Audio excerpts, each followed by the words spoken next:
seventh-day holy day. Now that happened at the beginning. At the same time, the Bible says that's the creation. The Bible says that there's a new creation now. And in the new creation is brought through Messiah. It's brought through Messiah on the cross and in the resurrection. That is the work of a new creation, a new birth, a new Genesis, a new beginning. Now, since it's the same God and it's the same work of creation, of beginning, could there be a link between the two events, between the first creation and the new creation? The answer is yes. When did God finish the works of the creation? He did so on the sixth day. When did Messiah finish the work of the new creation, his labor? He did it on Friday. What is Friday? The sixth day. What was the day of the creation of man?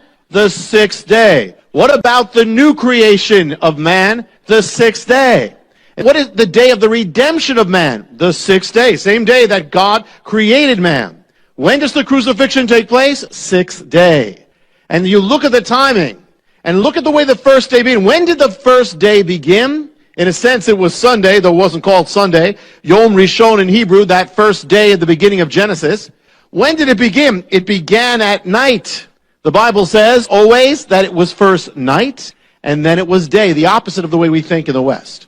In the Hebrew calendar, it always begins at night. Every holiday, as you know, begins when the sun goes down. The sun goes down, it is Erev, it is evening, the new day begins. That's why it's not just because of the Hebrew holidays. Every day on the calendar is like that. It's just you note it when the Hebrew holiday comes up that you only start at sundown.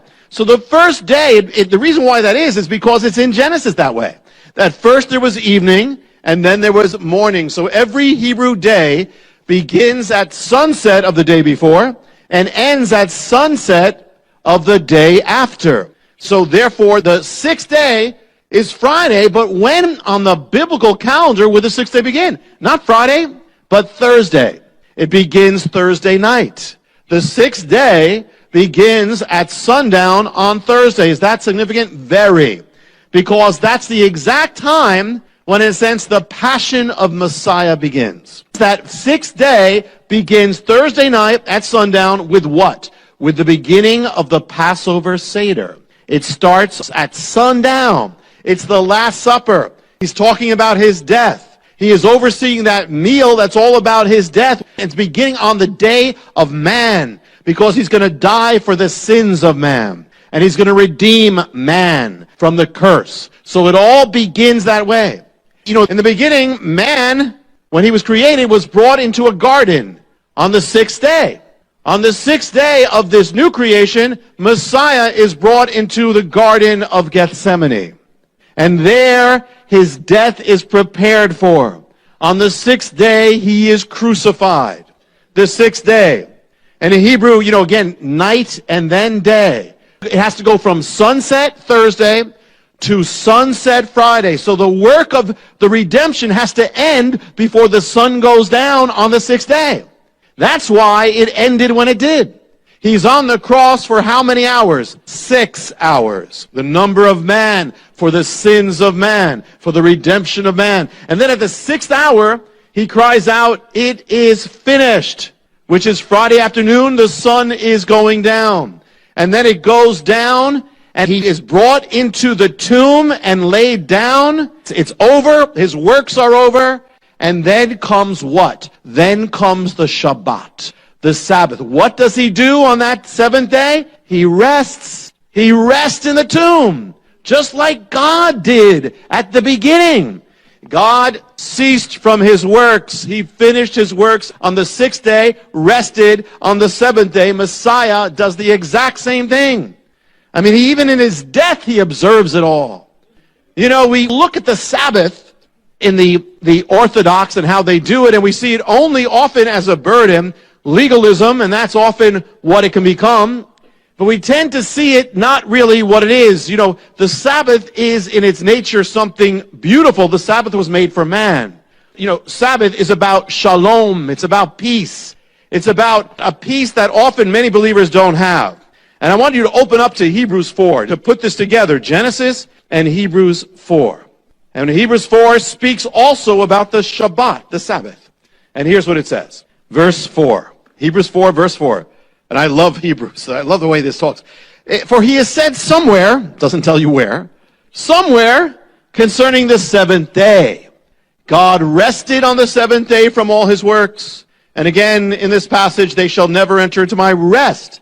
Therefore, since it remains for some to enter in, and those who formerly had good news preached to them failed to enter because of disobedience, again he fixes a certain day, today, saying through David, after so long a time, just as has been said before, today if you hear his voice, do not harden your heart. If Joshua had given them rest, he wouldn't have spoken of another day after that. So there remains a Shabbat, a Sabbath for the people of God. For the one who has entered his rest has himself also rested from his works, as God did from his.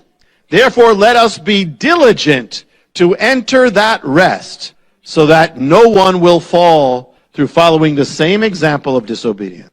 Therefore, let us be diligent to do what? To enter the Sabbath, the Shabbat. What it's saying is there's a greater Sabbath yet to come. In a sense, the Sabbath was a foreshadow of the peace that God would bring because of Messiah. What does the Sabbath come from? It comes from Messiah. It is the Sabbath. It's no accident he died when he did. Already, all put in the tomb, and then the Sabbath comes. He always observed the Sabbath when he was alive. Now he observes it in his death. The holiest day. He had to die when he did. His labor had to be over because you don't work on the Sabbath. He said, the Son of Man is the Adon HaShabbat. He is the Lord of the Sabbath.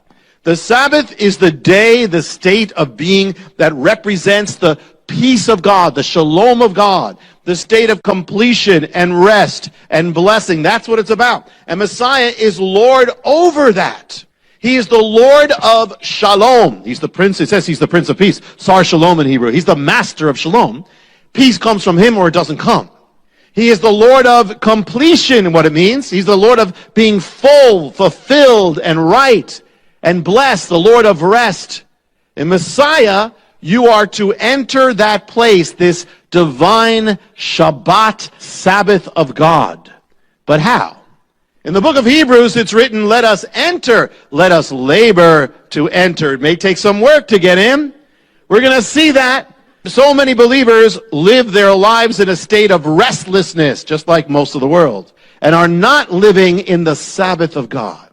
But the secrets are there in Messiah's entrance. When Messiah died on the cross, he was not only dying on the cross, he was also entering the Sabbath in the greatest Sabbath entrance that has ever been after the days of Genesis.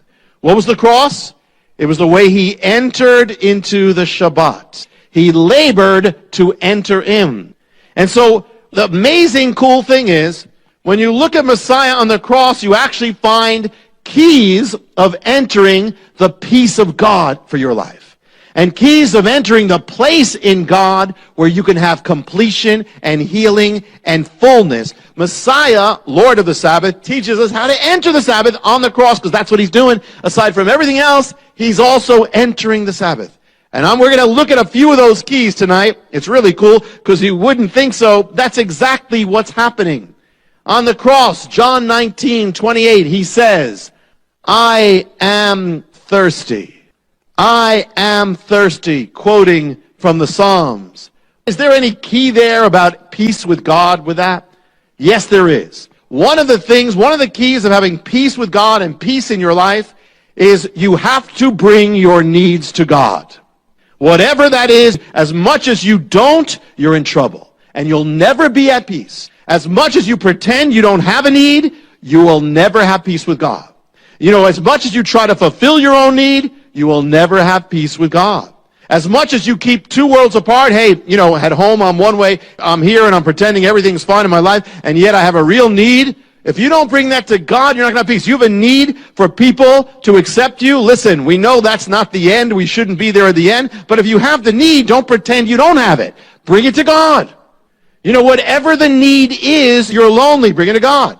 You know, it may even be, you know, you're tempted, bring it to God is what it's saying. You have to bring your thirst to him, and you have to confess it if you're going to be touched, if you're going to have peace in your life. He said, come to me, all you who are weary and burdened down, and I'll give you rest. And come to me, all you who are thirsty, come and drink. First thing is, don't hide your need. People get into big trouble for doing that. And some of the great saints of God, David got into big trouble for keeping kind of two things in his life and pretending he didn't have that need. God said, why don't you come to me? The thing is, whatever it is, even if you're being tempted, that's a need, bring it to God. God is never saying, don't bring it to me, I don't want to touch. He never says, I won't deal with it. He'll deal with it. Bring it to God. And he's there. Next thing he says on the cross, another key to the Sabbath of God, of Messiah. Matthew 27:45, he says, Eli, Eli, lama sabachthani. He speaks Aramaic, quoting from the Psalms in Aramaic. Eli, Eli, my God, lama, why? Sabachthani, have you forsaken me? Now people argue and say, how could he be God if he's saying, my God, you've forsaken me? That's the awesome thing about the cross. It's God actually separating himself from himself so he could be one with us who are separated from God. And yet it's all that, and it's also part of the Sabbath entrance. You wouldn't expect a leader to say this publicly, and here of all people, Messiah to say this, to say something like that, saying that God has forsaken him, and he's saying why? But another next key related to the first, for you to have peace with God, peace in your life, is that come as you are. Bring everything, even the sin in your life, especially the sin, God wants it. The guilt, especially the guilt. He took all these things on the cross, and he already took your sin, so if you're holding on to your sin, you're a thief, because it belongs to him. No matter what it is, maybe you think that God promised you something that didn't happen in your life, and you've been dealing with this, and it's been separating you from God. Until you get this out with God, you're not going to have peace. Even the separation from God, don't let that, listen, if God himself is saying, God, why are you far from me? If God could separate from himself and still be God, that means that no matter how far you feel from God, there's a way, doesn't matter what it is, even that won't separate you from God. You could have committed murder, and that still won't separate you from God if you bring it to God. It's just you don't feel him close. Bring it to him. You're mad at God. You ever been mad at God? Yes, of course you've been mad with God sometimes. The key is, we know the end of the story is that God wins the argument. But the thing is, if you don't ever argue with him, he'll never win in your life. You understand? Jacob wrestled with God. And you're mad with God, bring it to God. It's okay. It's not going to shock him. Other people in the Bible were mad about him. David was. Others were. The thing is that God is used to that. But you got to bring it to God. And at times you might even say, listen, I don't feel like, I remember a time when we were waiting, hoping for a particular building that fell through early on, and we had no other building. And I remember that day when it fell through after a year, I said, God, I'm just not happy with you today. And I don't feel like talking to you today. But I was telling him that I didn't feel like talking to him. It was okay if you don't feel like talking to him as long as you tell him about it. What happened was, God then did the biggest miracle. The next day, he got us the building. But I had to get to that point. If I just didn't deal with it, not it. Lama, he says, why God? Which means we don't have to understand everything, but still bring it to him. Why, God? I don't understand, but I don't have to understand everything, but this is what I'm feeling. Come as you are. No matter how distant you are from God, he's there with you, also knowing what it is to be distant from God. Even in that. Eli, Eli, lama sabachthani. Even then, my God, you're still my God, even though I don't understand what you're doing. Messiah's word on the cross. One of the things he says on the cross in John 19:28, woman, behold your son. Behold, man, behold your mother. What's this about? Some people say in the Catholic Church, there are those, that means Mary's your mother. Well, then it would mean that John's our son, but that doesn't go. He's saying something because he's leaving the world. He's going to be gone. How do you enter the Shabbat of God? He's tying up the loose ends. why you may not have peace is there are loose ends in your life that you never tied up. And you never tied it up with God. Maybe unfinished business you never did. Maybe something with your parents. Maybe something with another. Maybe you wronged somebody and you never asked forgiveness. You never made it right. Well, part of entering the Sabbath is this. He's finishing up. You know, you can relate to this. You're going on vacation and it takes you like days to finish up in order to go on vacation. And it takes a lot of work to go on vacation. You know, there are times I remember, I don't know if the vacation was worth it, how much it took to get to that vacation and finish up. But if I didn't finish it up, I could never go. If you want to enter God's rest, then if there's unfinished business, you need to bring it to God and finish it up. You know, Zacchaeus, when he was saved, he didn't say, okay, I'm saved, so forget about everybody else. He said, okay, I'm going to go back to everybody, and I'm going to give them 4 times as much as I ripped them off for. He was tying it up. This was a man who undoubtedly had peace. You ever leave home and you're thinking, wait, there's something I left on, or there's something there. Something not, I left the light on. I left the oven on. I left the mixer. I left the machine on. I left the lawnmower on. And there's something there and you don't have peace because there's something unfinished. Maybe right now you have something at home and you have no peace. You can't have rest and peace until you can say goodbye, finish it up, wrap it up. If there's something in your life, wrap it up. Something gnawing on you, wrap it up. Some guilt, some shame, wrap it up with God. It's His. Messiah on the cross in Luke 23:34, He said the most awesome words, Father, forgive them, for they know not what they do. Here He is bleeding to death. They're killing Him wrongly. Hating Him, mocking Him, degrading Him, despising Him. And what does He do? He asked for forgiveness for them. He's forgiving them. He didn't die with any grudges. He has forgiveness on those who are crucifying Him and making Him bleed to death and mocking Him as He does. But what's He doing? He's entering the Shabbat, which teaches us something very important. How do you find peace in your life? You are not going to have peace if you don't forgive. You must forgive for your own sake, for their sake, for your sake. And some of you, and in the Lord, you still hold grudges, and as much as you do, you don't enter the kingdom, you don't enter the peace of God. You have grudges, you're frustrated all the time, you're angry all the time, you are defrauding yourself of the peace of God. You're never going to have it until you let go of it. The ministry, or you can have just the Mysteries Volume 13, which is those 9 DVD set for a donation of $55 to the ministry. This is probably one of the most amazing offers of video and audio, and the things that are written as well, his books. So order that right now. We'll be right back after this special message, and we're going to talk about the mystery of the ghost kingdom. So don't go away. We will be right back after this special message.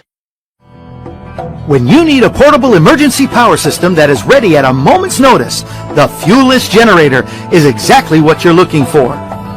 If I thought an EMP bomb was coming, or if I thought there was going to be a big storm or a big problem, I would want one of these in my house. Something is going to happen in 2015 that is going to change how we view our system, how we view life. And when that something happens, you're not going to be able to get a fuelless generator. It's going to be impossible to get a generator. I'm really enthralled with this device. It's an elegant technology. With every storm we've had this winter, I just pull the thing out, I set it up in the living room, I run some extension cords into other rooms. I even ran my 60-inch television off it. Call 1-888-988-1588 or write to Jim at P.O. Box 7330, Branson, Missouri 65615. It's such an incredible offer. For example, this is for a donation of $2,500 to the ministry.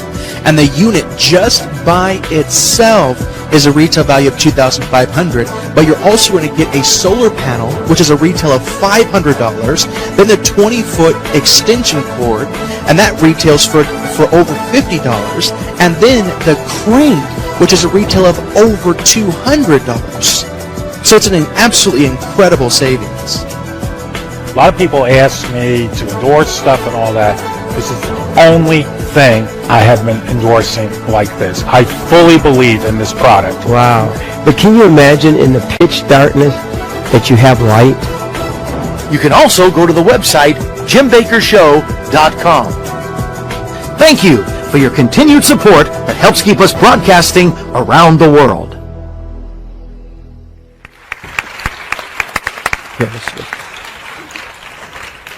Rabbi, one of the messages in your new series, the Mystery Volume 13, is the mystery of the ghost kingdom. That really intrigues me also. You have some real mysteries there. Sound like Hardy Boy books to me, you know. Mm-hmm. So the mystery of the ghost kingdom. Yeah. What does that mean? Well, this is linked to Daniel. Let me start this way. When I was growing up, there was a movie called "It's a Mad, Mad, Mad, Mad, Mad World." Oh yeah, and it was very funny. I saw that one when I was a kid. At one point, they're looking for this treasure. Some of you, and they're looking for, and they say it's under the big W. And they're walking around this park looking for it. They're going all around, and right there, it's in front. But it's so big they don't see it. I mean, it's right there in their faces, but they don't see it. Well, this is a prophetic. I want to share a prophetic end-time mystery that is like that big W. In other words, it is so big, and it's right there, and we, for the most part, have not seen it. This is going to be kind of a whole new take on it. And beginning with Daniel 2. Daniel sees the statue of the kingdoms that represent the four great empires of the world. The last one being the fourth one is the Roman. It's the final form. It's going to be the end time kingdom as well. So he sees all that there. Now this is what he says about that fourth kingdom. Daniel 2 says this, verse 33. His legs were of iron, his feet part of iron and part of clay. So the Roman Empire is represented by the legs and then the feet. And then verse 40 says this, the fourth kingdom shall be as iron breaks in pieces and subdues everything, all things. As iron breaks all these things, it will break in pieces and bruise. And where you saw the feet and the toes, part of the potter's clay and part iron, the kingdom shall be divided. But there shall be in it of the strength of iron, as much as shall the iron mixed with the clay. And as the toes, the feet were part iron, part clay, the kingdom shall be partly strong and partly broken. And where you saw iron mixed with the miry clay, they shall mingle themselves with the seed of men, but shall not cleave to one another, even as iron is not mixed with clay. All right. Rome. The traditional view of prophecy is this. Rome was the ancient kingdom. It fell in ancient times, long gone. We're waiting for when it will reappear. Now, that is true. That is true. Much can be said, but there's a whole nother realm of this that is true that I believe we've missed. In fact, the fourth empire is already here. And let me share this. Here's the key. First key is the legs are divided. It's a divided, and then the toes, it says it's a divided kingdom, divided empire. And so it is divided in clay, iron, divided with the legs, divided there. It's an empire of division or duality. Two things, Rome, iron and clay.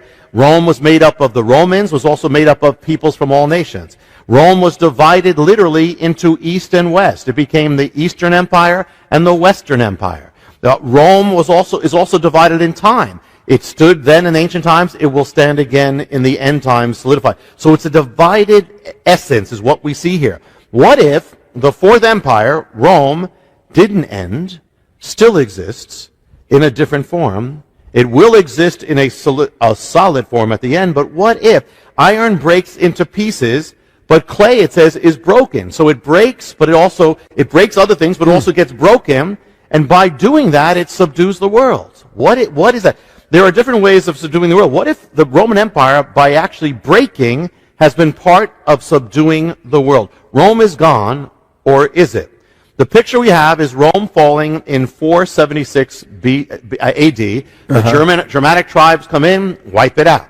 But what people don't know, by that time, Rome was already made up, the army was already made up of Germanic tribes of Rome. Much did not change when that happened. In fact, they even have a hard time making a real date of if it ended.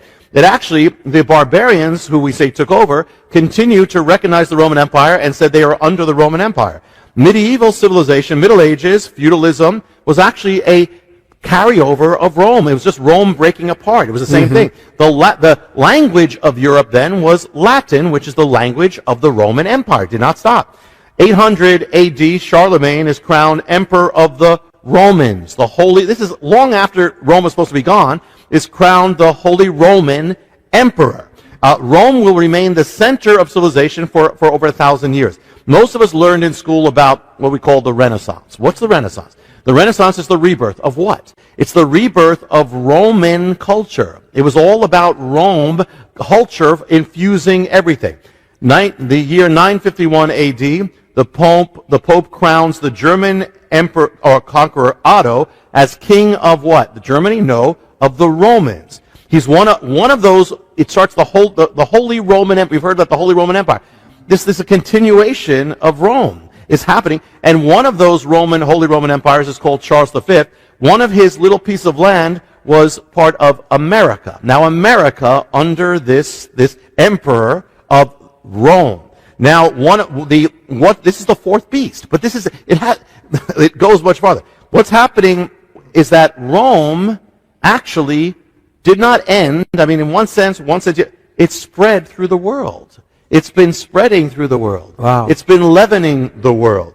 You can travel the world and look at capitals of the world, and all over you'll find their buildings are made to represent Rome. All over the world. Roman law is the basis of much of law that is still all over the world.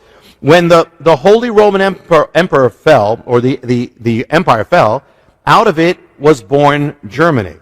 The leader of Germany was called what? The Kaiser. What is Kaiser? It's Caesar. It means Caesar. Oh.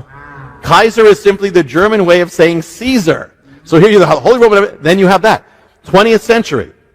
The century of fascism, totalitarianism. Where does that begin? Begins with Mussolini. What was he trying to do? What was it? It was the revival of Rome. Hitler followed it for Nazi Germany. Where do you get the word fascism from? The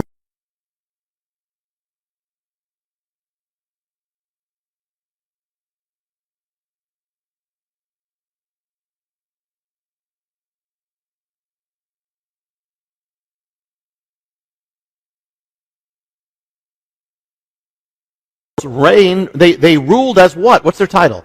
Pontifex Maximus. What's that title? That was the title of the Caesar of Rome. The emperor of Rome was the Pontifex Maximus. They took that from the same leader of Rome.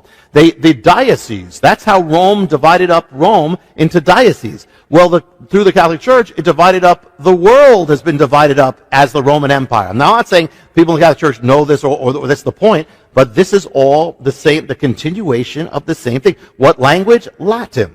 From Rome comes the idea of the global state. The fourth kingdom, actually from the pieces of the fourth kingdom, which became France, Spain, England, and others, they colonized the entire world. The entire world, in other words, Rome broke up into France, England, and they each became an empire that subdued the entire world.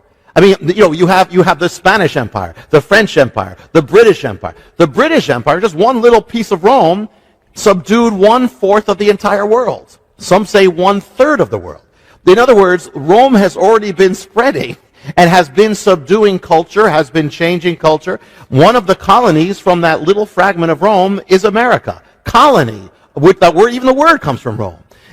Our building, you go to Washington, D.C., and you'll see, look at the buildings there. The Capitol building is modeled after the Roman Pantheon. The Pantheon means the temple of all gods.